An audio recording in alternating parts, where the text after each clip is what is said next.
Probably very foolishly, I went out and bought my first racehorse in about 1968, and I had an immediate stakes winner, so I was very lucky, and I caught the bug.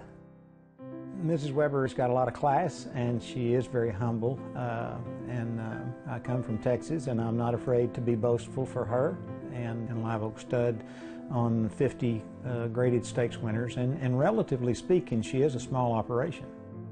It started out as 1,000 acres. Then I started to buy property that was contiguous to the first 1,000 acres, and now I'm up to 4,500 acres. I have Brahmas, Angus, and then I have brood mares and foals and yearlings and horses in training. We breed to race and sell broodmare prospects, because we can't keep all of the fillies. But we breed everything to race, and we are smart enough to know that we don't know everything. My horses, everything I send in training, are usually all my homebreds, plus I'll add a few.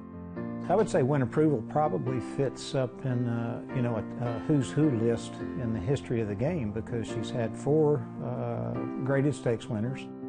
So that's her breeding through and through. So yeah, she's got to be a top 10 mare, maybe in the history of the game. All I can tell you is it was probably one of the most exhilarating days of my life.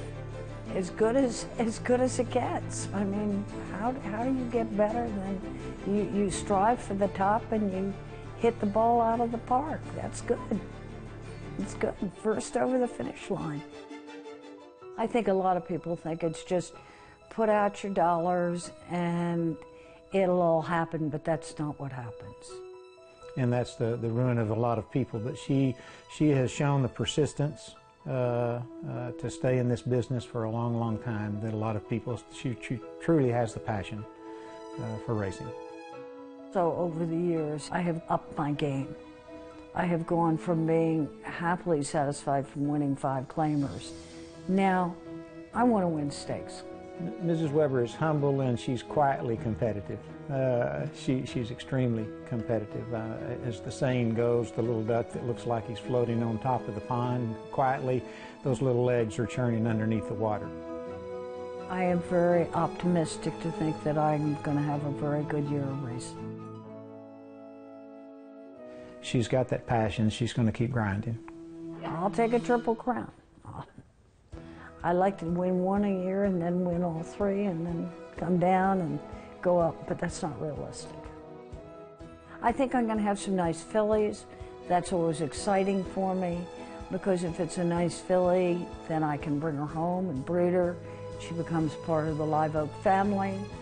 And the colts, you know, if I have a Cracker Jack colt, who knows where I'm going to go with that.